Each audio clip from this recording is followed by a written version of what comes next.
Welcome to the Moving to Denver podcast with your host, Hayley Bartlett, your Aussie agent. Today we're chatting to Melissa Worm, who is a personal life coach, but has also had a ton of experience making moves from country to country and state to state. So I know she's going to bring a lot of information and help to those of you today that are thinking of moving, whether it be to Denver or somewhere else. Melissa, welcome to the show. Hi, Hayley. Great chatting with you. Great to be here. And I should have warned everyone that Melissa is also Australian, so you get to listen to two varying Australian accents today.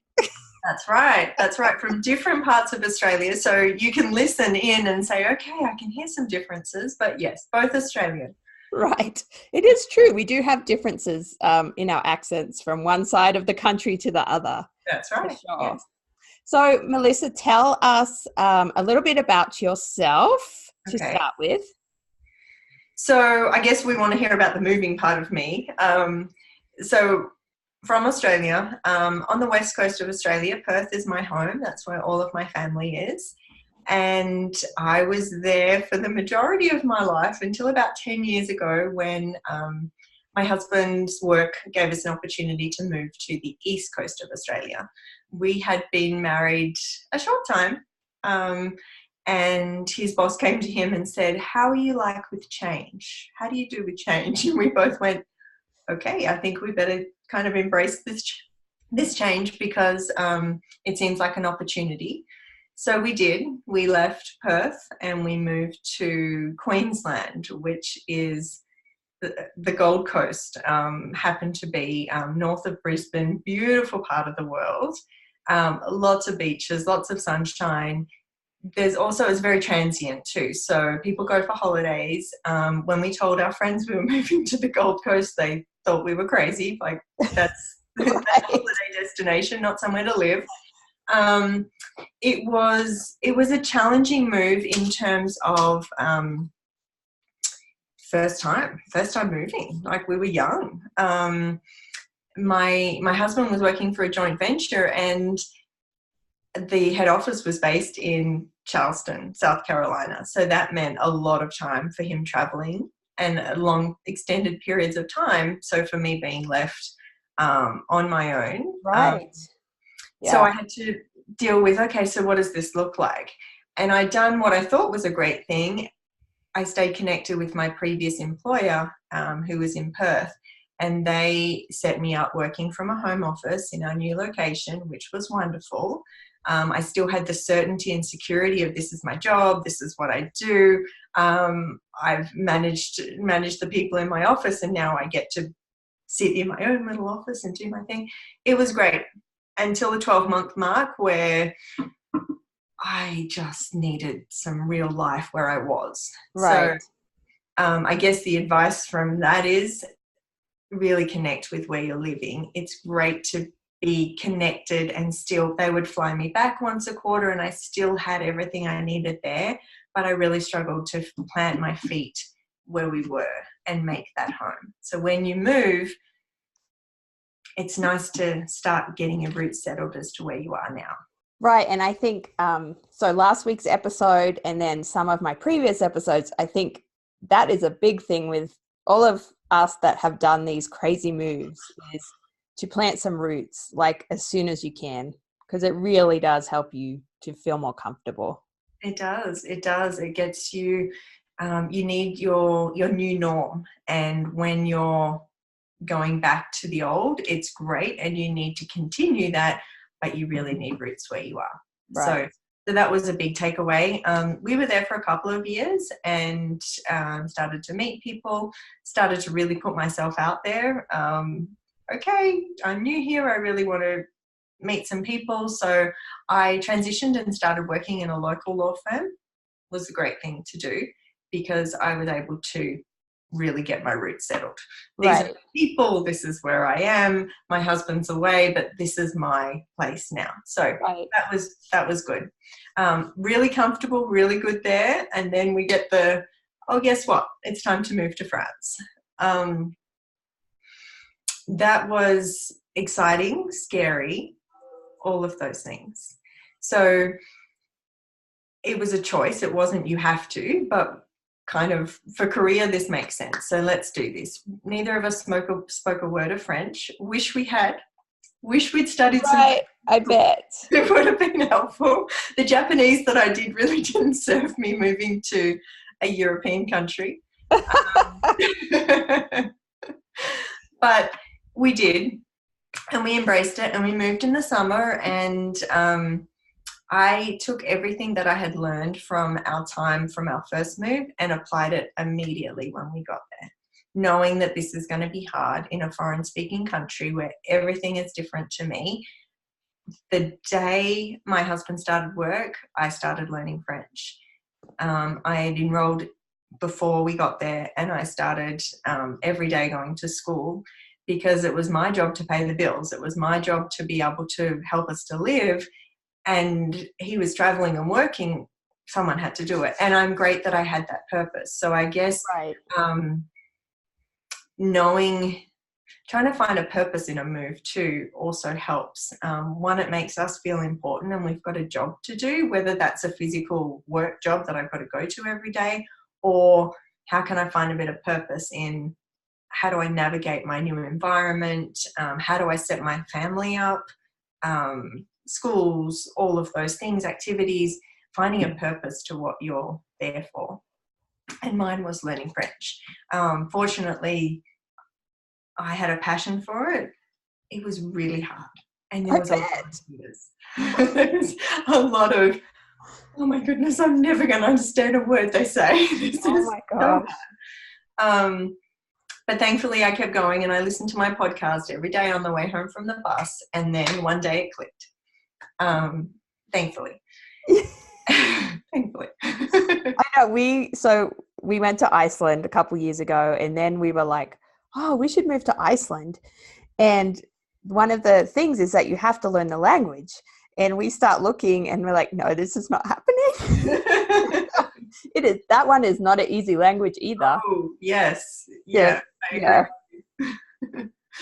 So that was a big part of transitioning, and I learnt from what I hadn't been so successful on in our first move was make sure you say yes to everything. And that was meeting people from all walks of life and having an opportunity and saying yes. Our second weekend we were there, we were very fortunate that our French neighbours invited us to their home to celebrate their daughter's wedding. They were doing like a wine tasting, and we both had no idea where this place was. They drew us a hand map that was 40 minutes away from where we were, and we both said, okay, let's do this. And because of saying yes, that opened up so many doors for us, and breaking through the fear of I can't do this is crazy, to okay, let's do it, and what's the worst that can happen. Right. So that was kind of my motto living there. Just break through and see what you can do. And yes, that really was wonderful. So France, we were there for 3 years, wonderful years, really a lot of growth, learned a lot in so many different ways, got to travel a lot obviously because of Europe.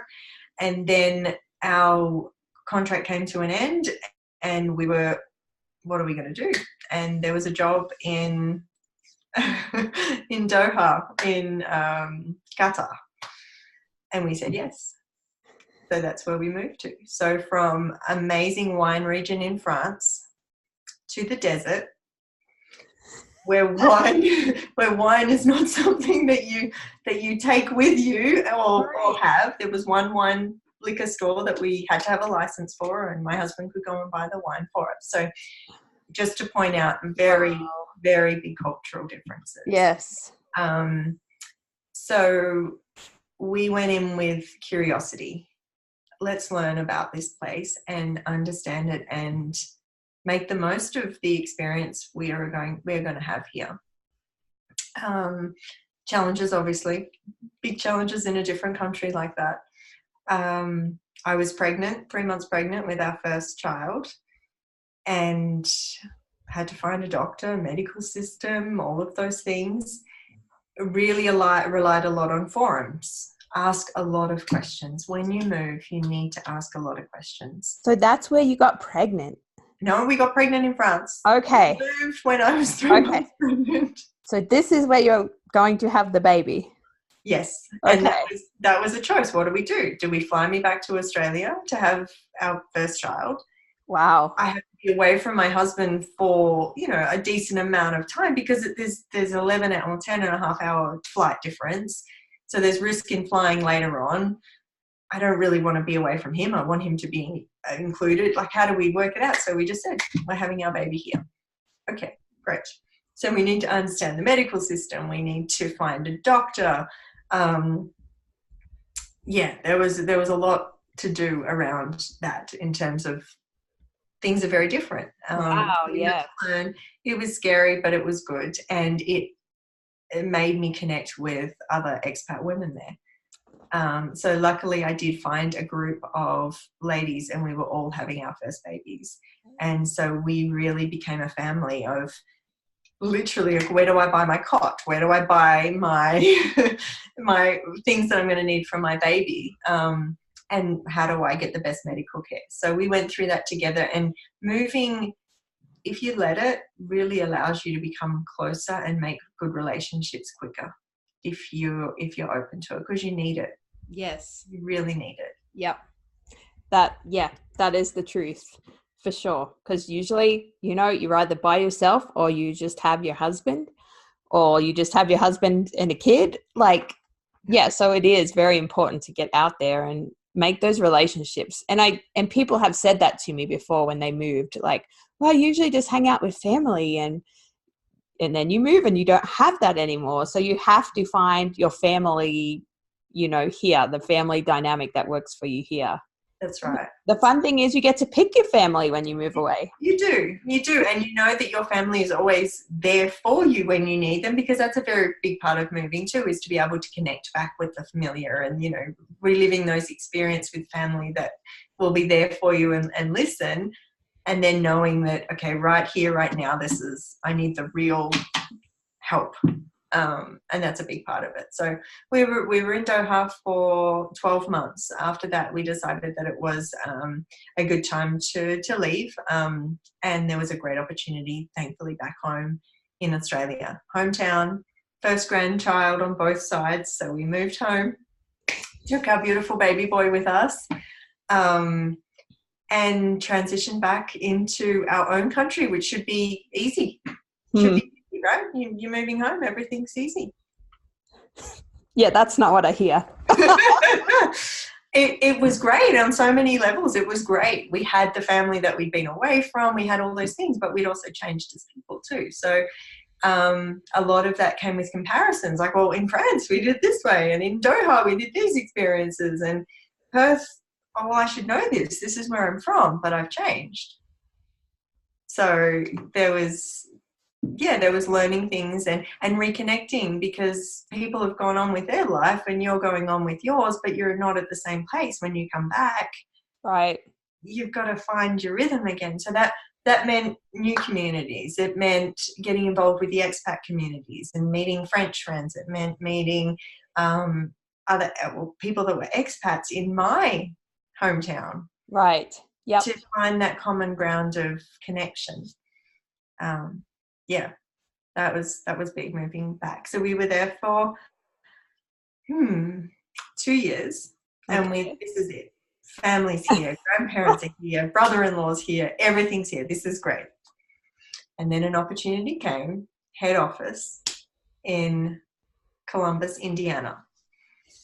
No, we're not going. Until actually it's a really good opportunity and we're going to embrace it and we're going to do it now. Before our son is at a school age where it becomes really crucial to development and all of those things, let's get on board again. Let's do it. So we did. We moved to the Midwest, and I had new things to learn again. Oh, yeah. Yep. Definitely. I can relate going straight from Australia to the Midwest myself. Okay. Yes, I'm sure you can. Yes. And so we were very fortunate. It was a small town. Columbus is small. it was a international community which really fitted us very well. We had a young family, just the three of us, and we fell pregnant with our second child while we were there. So perfect fit for us. Challenges of being small and, even Right. international food and dining and things. Luckily, Columbus did have a lot of that, but it meted our needs at the time. We really embraced where we were. But I didn't know that there was other things out there in the US too that I would enjoy as well, until we were there for a couple of years, and then Rocky Mountain, Denver, Colorado. Here we are. And that's where you are right now. That's where we are right now with our two children, now 6 and 3. And we enjoy it here very much. So you currently are living in Broomfield.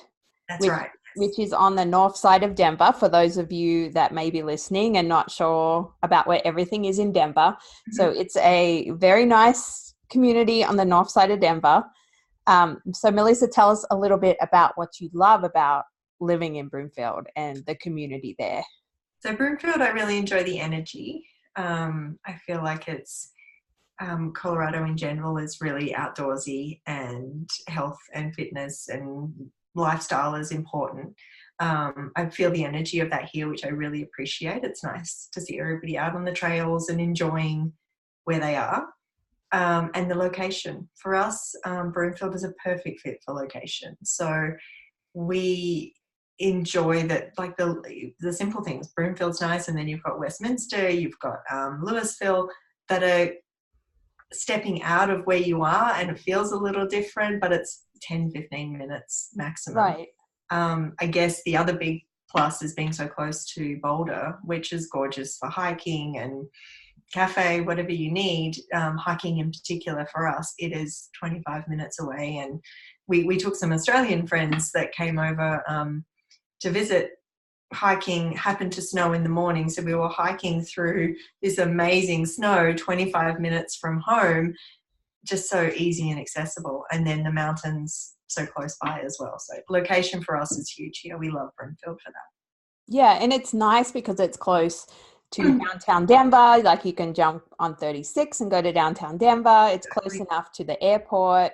Like you said, it's close to Boulder. So it is in a nice kind of central spot, definitely, depending on where you work. If you work on the south side of Denver, you probably don't want to be doing the drive from Broomfield. Yes, that's true.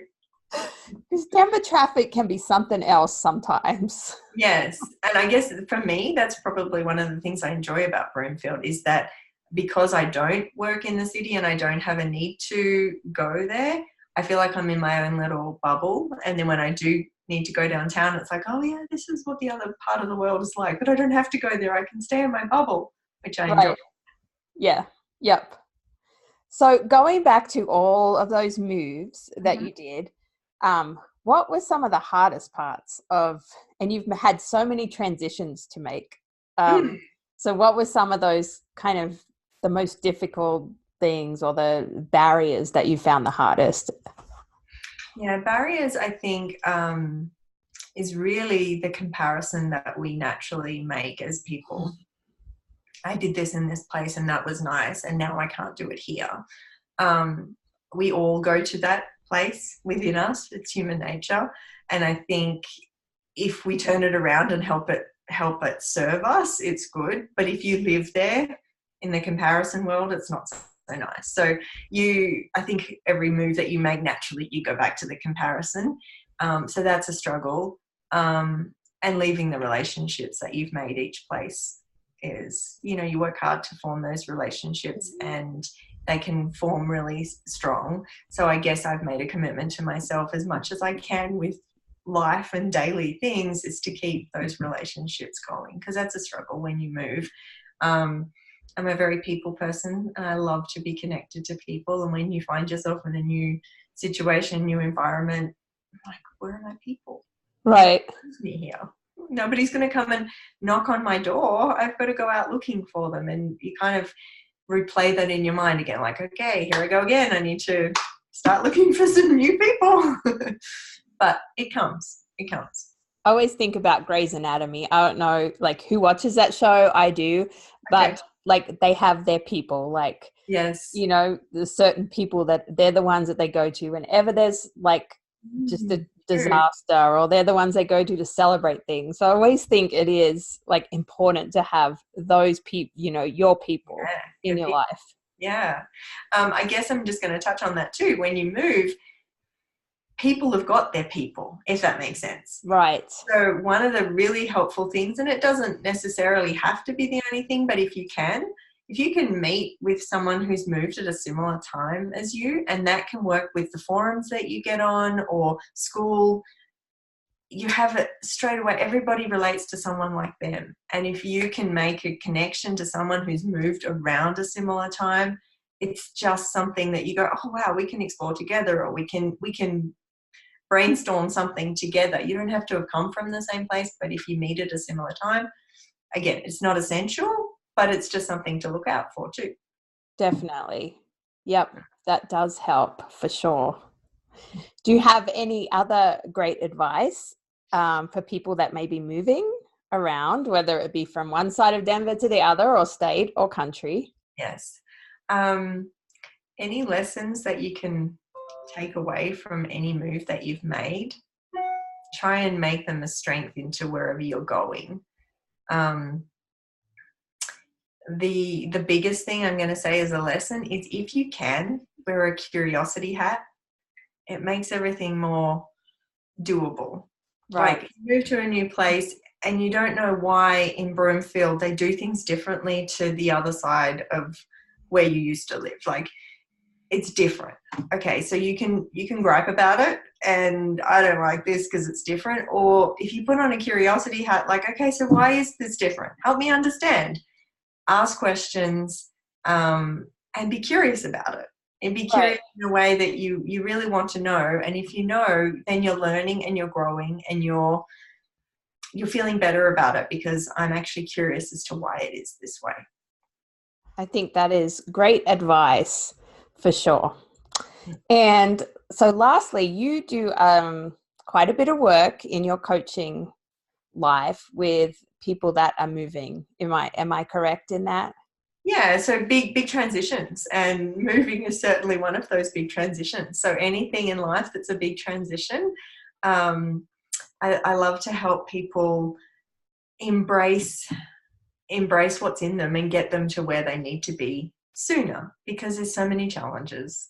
And if we can, what I do in my coaching is really work on the 6 human needs. And when I look back at all my moves, and I didn't have those skills back then to understand this, but if I understand that I have a need for certainty, I have a need for variety, for significance, contribution, growth, then I can look at them and I can help people channel, how am I going to meet, what vehicles am I going to use to meet these needs that are going to serve me? Because we all use things that either serve us really well or don't serve us so well at all. Right. So we can make our move harder, or we can make it easier. And I'm not saying there's an easy solution for everything, but it's a way of looking at things differently and knowing, okay, I've got choices. So when I look at my coaching, I look at real. So reality, emotions, alternative, and life. And how do we get that for someone? Because it's possible, but we have to kind of put on our curiosity hat. Like, how am I going to make this better? Right. Definitely. I like that. I like that a lot. And then, yeah, there's a lot of truth in that. I've seen people move with very negative attitudes, and it just doesn't serve them well. And most of them don't survive, and they end up going home, or they end up going, back to what they've known. And then I've seen people with positive attitudes that kind of thrive in whatever situation they're thrown into. So there's definitely something in that for sure. I think, sorry, as you were saying that, just touching on that, for me, the words that come up is fear. Like, we're all fearful of a move. We're all fearful of even moving suburbs. There's differences. Right. There really are differences. And it's that fear that says, but the school's going to be different, and my son's going to have a different teacher, and the grocery store isn't going to be 5 minutes away like it used to be. It's fear. and it's acknowledging it because we've all got it. Okay, so now it's there. How are we going to push through? Because every time we push through fear, we get stronger and we learn something and we grow. And sometimes you need someone to hold your hand and go through that, because that's a friend, that's a mom, that's anyone. Right. But have someone that's in your corner going, okay, it's fear talking now. What are we going to do with it? Yeah. Yep. Yeah. Very good advice. So if somebody wanted to get in contact with you and talk to you more about how you could help them with their big life challenges, how can they do that? I have a Facebook page, Melissa Worm, Real Life Coach. So On the Move Real Life Coach is my Facebook page. Okay. Nice and easy to remember since we're talking about moving. Yeah, true. That's fabulous. Well, thank you for being a guest on the podcast today. I really enjoyed chatting with you and getting to know. I know you, but there was some things that I didn't know about your moves and challenges that you face. So that was awesome. So thanks for being on the show, and I hope everybody joins us next week for the next episode. Yeah, definitely, Hayley. I love listening and watching. So thanks. Thank you. Okay. Bye, everybody. Bye.